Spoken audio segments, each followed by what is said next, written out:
नमस्कार, मेरा नाम है धीरज और आप देख रहे हैं द न्यूज़ यात्रा। इस वक्त मैं वाराणसी के संकट मोचन मंदिर के समीप हूं और मेरे साथ इस वक्त ज्योतिषाचार्य श्री पंडित श्यामधर शास्त्री हैं। होली किस तरीके से बेहतर मनाया जा सकता है अपने धर्म के नियमों के अनुसार, तो हम इनसे बातचीत करते हैं। सबसे पहले बात करते हैं कि होली का त्योहार काशी में सबसे पहले शुरू होता है। रंगभरी एकादशी से होली का त्योहार प्रारंभ होता है। अब रंगभरी एकादशी क्या है? ऐसा पौराणिक मान्यता के अनुसार रंगभरी एकादशी को भगवान शिव पार्वती जी के साथ प्रथम बार काशी आए थे और उन्होंने पार्वती जी और गणों के साथ होली खेला, जो इस वर्ष 10 मार्च को पड़ा। यानी 10 मार्च को रंगभरी एकादशी था जी।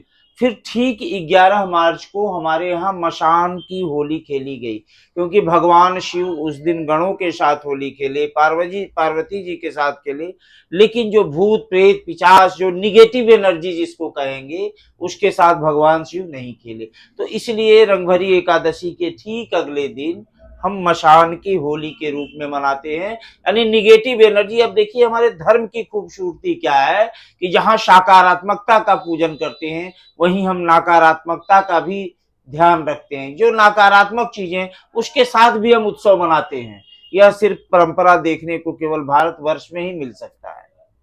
बहुत बढ़िया। देखिए, पंडित जी ने बताया कि जो नेगेटिव एनर्जी यानी भूत पिचास दैत्य दानव के साथ भी एक रंग भरी एकादशी के एक दिन बाद जो है मसान की होली में भोलेनाथ यानी खेलते हैं उनके साथ। जी, स्वामी जी, इस बार होली में क्या शुभ संकेत है, इसके बारे में कुछ बताएंगे? बिल्कुल बताएंगे।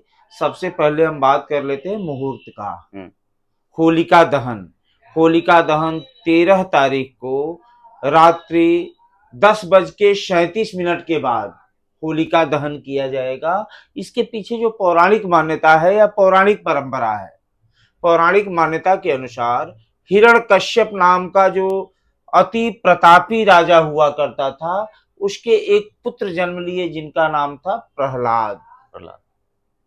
अब प्रहलाद की जो बुआ थी, यानी हिरण्यकश्यप की जो बहन थी, उसका नाम होलिका था। तो इसके पीछे तो बहुत लंबी कहानी है, लेकिन थोड़े से में ही हम विषय को समाप्त करेंगे कि होलिका को अग्निदेव से वरदान था कि तुम इस साल को ओढ़ लोगी तो जलोगी नहीं। हिरण्यकश्यप के आदेश से, चूंकि प्रहलाद विष्णु भक्त थे और हिरण्यकश्यप को विष्णु भक्ति पसंद नहीं था, उसका कहना था मैं ही विष्णु हूं, मेरा आराधना करो। जी। तो अग्नि को, यानी होलिका को उन्होंने आदेश दिया कि इसको अग्नि में लेकर के बैठ जाओ। तो अग्नि में लेकर के बैठी और तेज वेग से हवा आया और वह साल उड़ गया, होलिका जल गई और प्रहलाद बच गए। तो बुराई पर अच्छाई की जीत या सच्चाई की जीत के रूप में भी हम होलिका का त्योहार मनाते। अब होली पर आते हैं। होली के दिन हम होलिका क्यों मनाते हैं? होली, होली का होला शब्द का पर्यायवाची शब्द है होली। ये होली पहले के समय में जब खेती हो जाता था, जब कृषि पक जाता था, जैसे अभी आज के समय में गेहूं है, चना है, आदि आदि फसल जो है, अभी कुछ खेती पीछे हो गई है, लेकिन पहले होली तक सारे खेती के कार्य समाप्त हो जाते थे। इसलिए जो किसान थे या जो लोग थे, जो समुदाय था, उसके प्रसन्नता में वो होली मनाते थे, फसल के उपज के रूप में। जी। लेकिन आज इसके अलावा जो रंगों का त्योहार है, रंगों का संबंध क्या है, अब इस पर हम बात करते हैं कि हमारे जीवन पर, जैसा हम जानते हैं कि इस समय ऋतु परिवर्तन होता है, इस समय बसंत ऋतु का आगमन होता है। और जब ऋतु परिवर्तन होता है तो आप देखेंगे कि व्यक्ति के अंदर सर्दी जुकाम से संबंधित, एलर्जी से संबंधित समस्याएं होती हैं। तो ये जब हम रंग लगाते हैं तो सकारात्मक ऊर्जा आता है। अब रंगों की अगर हम बात करें तो सबसे पहले अगर हम बात करते हैं लाल रंग का, जिसको रक्त से संबंधित विकार हो, जिसके अंदर आत्मविश्वास की कमी हो, वो यदि लाल रंग लगाता है इस काल में, इस काल खंड में, तो उसको विशेष लाभ होगा। गुलाबी रंग प्रेम का प्रतीक है, प्रेम में वृद्धि करता है, आपसी समन्वय और भाईचारा को बढ़ाता है। हरा रंग सकारात्मक ऊर्जा देता है, बुद्ध का प्रतिनिधित्व करता है, बुद्ध ग्रह इससे अनुकूल होते हैं। पीला रंग पीला रंग सुख, वैभव, सफलता, ऐश्वर्य, शांति आदि के प्रतीक है। तो हमारे जीवन में रंगों का बड़ा महत्व है। सबसे बड़ा महत्व है कि हम भाईचारा बनाएं। आज के डेट में समाज विघटित होता जा रहा है, भाइयों भाइयों में संबंध अच्छे नहीं है। तो इन संबंधों को बेहतर बनाए। होली का सबसे बड़ा मूलभूत मंत्र है कि खुशियों का त्योहार है। हम पूर्णतया खुशी मनाएं, हर्षोल्लास के साथ मनाएं। लेकिन आज के परिकल्पना में हम देखेंगे कि आपसी सौहार्द अच्छा नहीं है जी।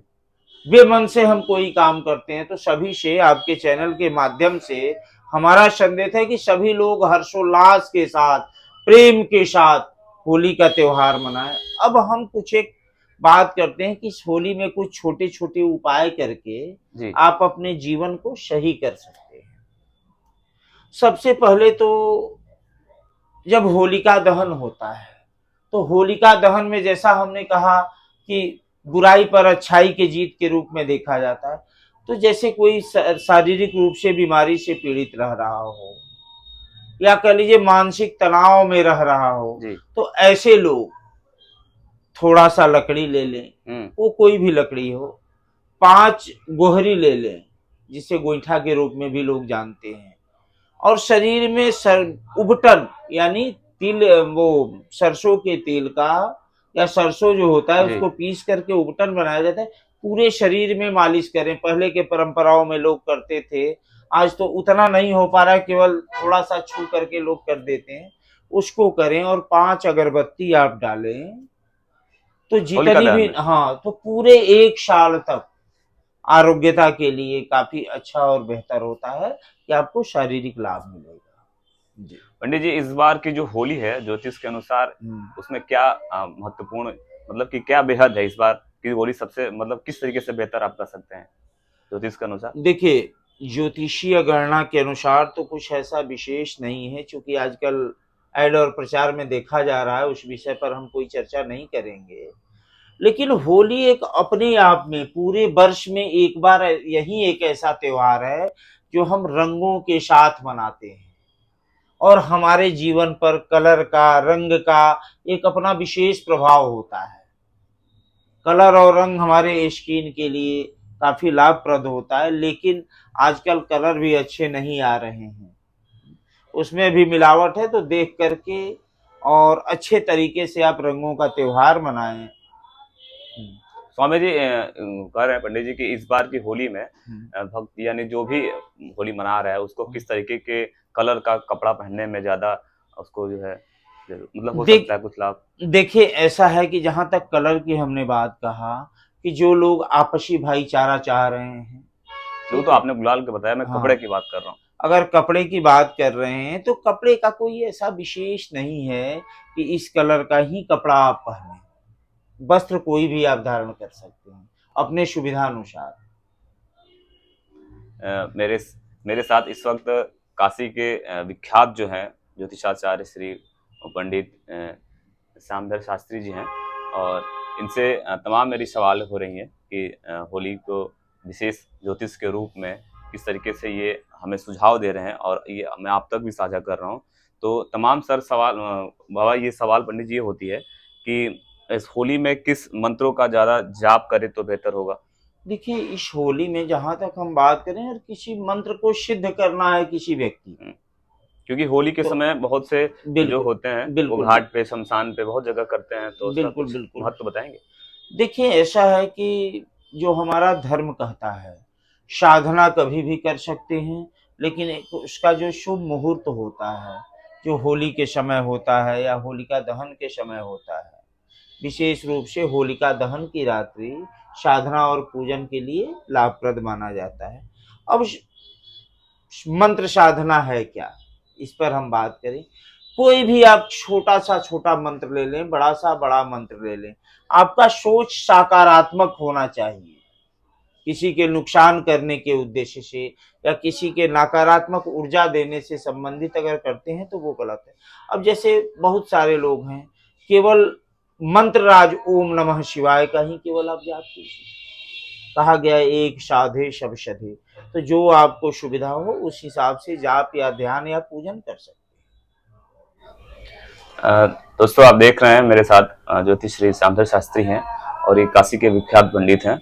इस वक्त मैं वाराणसी के संकट मोचन मंदिर के समीप इनके कार्यालय पे हूँ और इनसे मैं बातचीत कर रहा था कि होली को किस तरीके से बेहतर मना सकते हैं अपने धर्म के अनुसार, ज्योतिष के अनुसार। तब तक आप देखते रहिए द न्यूज यात्रा। मैं धीरज, बहुत बहुत धन्यवाद।